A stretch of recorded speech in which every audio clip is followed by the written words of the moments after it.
पत्रकारिता के क्षेत्र में प्रशिक्षण देने वाली प्रतिष्ठित Indian institute of mass communication संस्था के अमरावती के केंद्र संचालक अनिल कुमार सौमित्र के खिलाफ एट्रॉसिटी का मामला दर्ज किया गया है।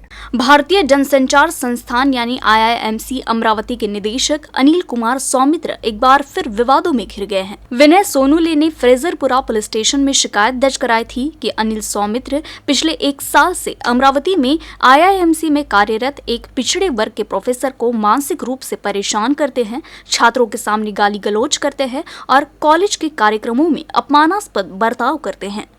कमीत कमी 6-7 महिन्यांपासून जातीय आधारावर अपमान करणे, विद्यार्थ्यांच्या समोर अपमान करणे आणि त्या संदर्भात अकॅडमिक कामांमध्ये भेदभाव करणे असे सगळे त्रास 6 ते 7 महिन्यांपासून डॉक्टर अनिल कुमार सौमित्र यांच्याकडून सतत मिळत आहे आणि त्या संदर्भात मी वरती तक्रार केली होती, ज्याचा मला न्याय मिळाला नाही।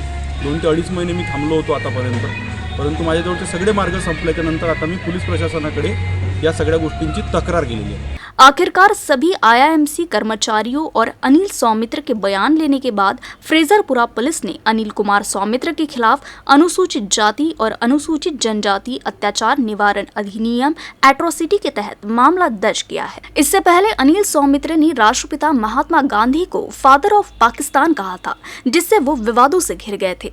IIMC के सभी कर्मचारी अनिल कुमार सौमित्र के व्यवहार से तंग आ चुके हैं। अब मामला दर्ज होने के बाद पुलिस ने उन्हें गिरफ्तार कर प्रशासन ने उन्हें IIMC से बेदखल करने की मांग की जा रही है।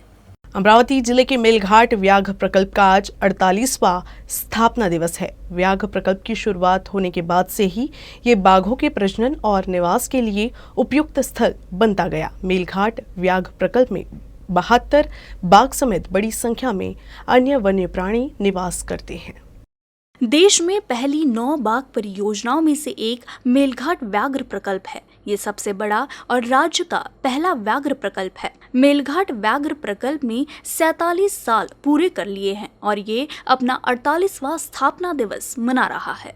22 फरवरी 1974 को अस्तित्व में आया ये व्याघ्र प्रकल्प बाघों के प्रजनन और आवास के लिए अनुकूल है।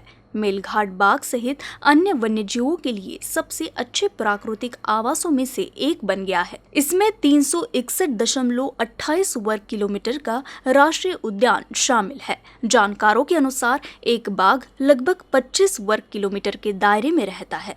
इस अनुसार मेलघाट में 100 से ज्यादा बाघ रह सकते हैं। वैसे यहाँ फिलहाल 50 बाघ है, जिसमें 21 मादा और 29 नर है। इसके अलावा 22 बाघ के शावक है। नर, मादा और शावकों को ध्यान में रखते हुए आज मेलघाट में 72 बाघ है। मेलघाट में वन विभाग द्वारा बाघों के प्राकृतिक आवास की रक्षा के लिए विभिन्न प्रभावी उपाय किए जा रहे हैं। बाघ संरक्षण के दृष्टिकोण से इस पूरे क्षेत्र का विकास किया जा रहा है। NTC की मूल्यांकन समिति के मुताबिक मेलघाट बहुत अच्छी श्रेणी में है। पुनर्वसित गांवों में भी ग्रामीणों की सुविधा के लिए विशेष प्रयास किए जा रहे हैं।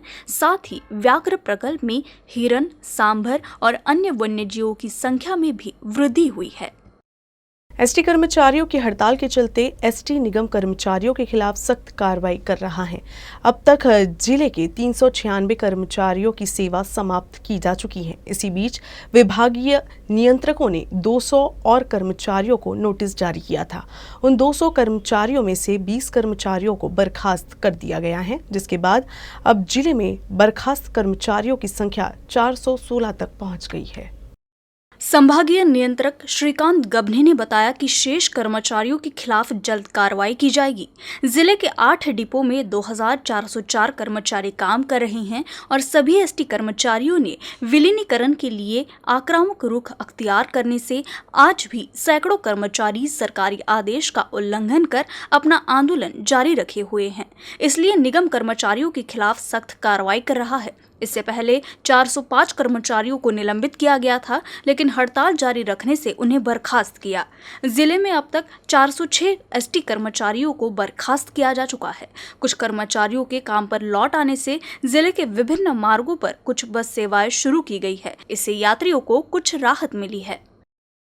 मंगलवार को अमरावती जिलाधिकारी कार्यालय में जिलाधिकारी पवनीत कौर की उपस्थिति में बैठक हुई। इस बैठक में मेलघाट विधानसभा क्षेत्र की विभिन्न समस्याओं पर समाधान करने और मेलघाट के लोगों को न्याय देने पर चर्चा की गई। आज की बैठक में मेलघाट विधानसभा क्षेत्र की विभिन्न समस्याओं का समाधान करना ताकि नागरिकों को बिजली की आपूर्ति हो सके, साथ ही अनेक विषयों पर भी चर्चा की गई। एक तरफ मेलघाट में अंग्रेजी सड़कें और पुल है। सड़क 7/12 है। इस समय रात में ट्रैफिक हल्का रहता है। हालांकि बाग परियोजना व वन विभाग विभिन्न दस्तावेजों की मांग को लेकर मेलघाट में रोड परमिट के प्रस्तावों को मंजूरी नहीं देता है।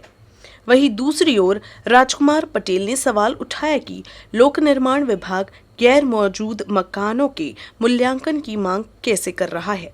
जिला कलेक्टर ने आश्वासन दिया कि मेलघाट सड़क विकास परमिट से संबंधित मुद्दों को हल करने के लिए बाग परियोजना के साथ साथ वन विभाग के अधिकारियों और लोक निर्माण विभाग के अधिकारियों की बैठक जल्द ही बुलाई जाएगी।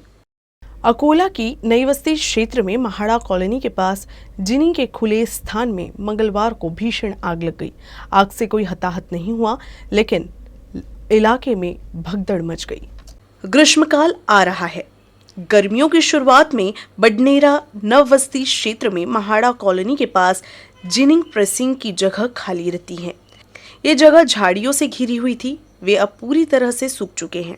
इस जगह पर आग लग गई। महाड़ा कॉलोनी की निवासी सुषमा तूर ने तत्परता दिखाई और तुरंत बडनेरा में दमकल को सूचना दी। सूचना मिलते ही दमकल कर्मी जय कुमार वानखेड़े, किशोर शेंदे, श्रेयस मेटे मौके पर पहुंचे और आग पर काबू पाया गया।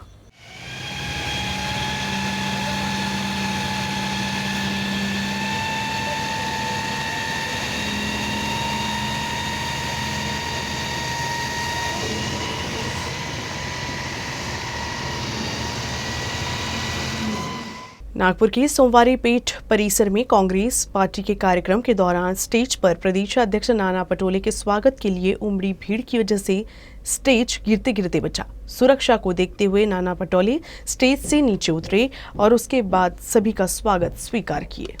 सोमवारी क्वार्टर परिसर में आयोजित एक कार्यक्रम में सम्मिलित होने के लिए नाना पटोले पहुंचे थे। इस कार्यक्रम में वरिष्ठ नगर सेवक सतीश होले के कांग्रेस पार्टी में प्रवेश के साथ ही उद्यान का नामकरण भी होने वाला था, लेकिन कांग्रेस प्रदेश अध्यक्ष से मिलने और उनके स्वागत के लिए मंच पर कुछ इस तरह की भीड़ उमड़ी कि नाना पटोले को अपनी सुरक्षा का ख्याल रखते हुए मंच से नीचे उतरना पड़ा। मंच पर भीड़ बढ़ने से उसका बैलेंस बिगड़ गया, जिससे सभी के नीचे गिरने का खतरा था। वो तो गनीमत रहा कि नाना पटोले समेत अन्य नेता तुरंत ही मंच से नीचे उतर गए और उसके बाद स्वागत समारोह और प्रवेश प्रक्रिया पूरी हुई। संसद के बजट सत्र के दौरान प्रधानमंत्री के वक्तव्य पर नाराजगी जताते हुए भंडारा में स्थानीय सांसद सुनील मेंढे के घर के बाहर कांग्रेस पदाधिकारियों और कार्यकर्ताओं ने मोर्चा निकाला। गोंदिया और भंडारा जिला कांग्रेस कमेटी द्वारा निकाले गए इस मोर्चे पर पुलिस ने कार्रवाई कर कुछ उग्र प्रदर्शनकारियों को हिरासत में लिया है।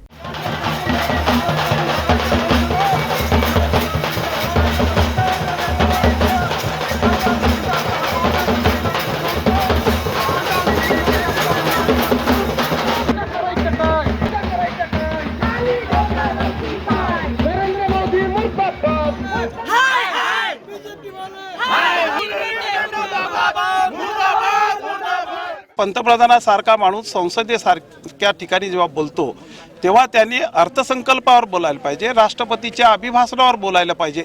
पण बोलतो काय तर नाही, काँग्रेसनी महाराष्ट्राने कोरोना देशामध्ये पसरवला आणि म्हणून त्याचा निषेध करण्यासाठी गोंदिया जिल्हा काँग्रेस कमिटी, भंडारा जिल्हा काँग्रेस कमिटीच्या वतीने आम्ही संयुक्त पदाधिकारी या ठिकाणी मेंढेजींना सांगायला आलो की तुम्ही तुमच्या पंतप्रधानाला सांगा की हे वक्तव्य तुमचे मागे घ्या, नाही तर उद्या आंदोलन राज्य पातळीवर मोठ्या प्रमाणात होईल।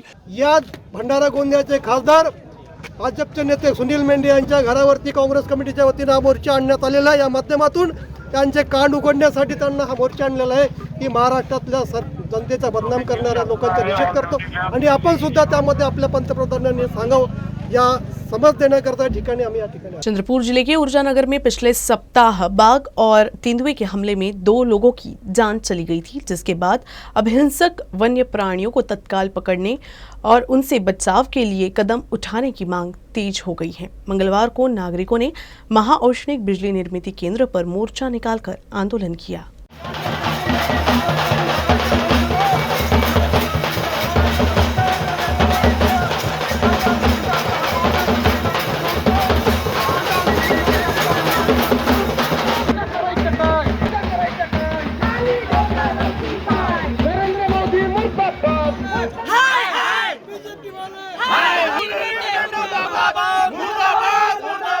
पंतप्रधानासारखा माणूस संसदेसारख्या ठिकाणी जेव्हा बोलतो तेव्हा त्यांनी अर्थसंकल्पावर बोलायला पाहिजे, राष्ट्रपतीच्या अभिभाषणावर बोलायला पाहिजे.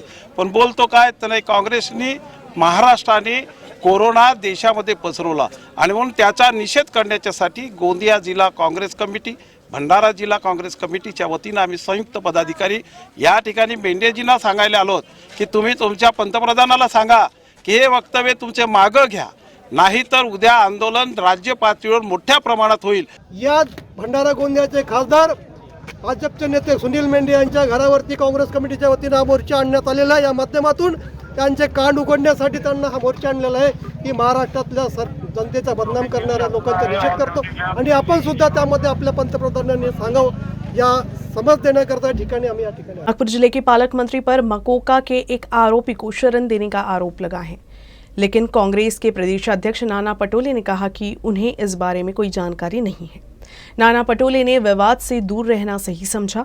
एनसीपी की स्थानीय नेता ज्वाला धोटे ने पालक मंत्री नितिन राउत के बेटे पर मकोका के फरार आरोपी अभिषेक सिंह को कथित तौर पर आश्रय देने का आरोप लगाया है।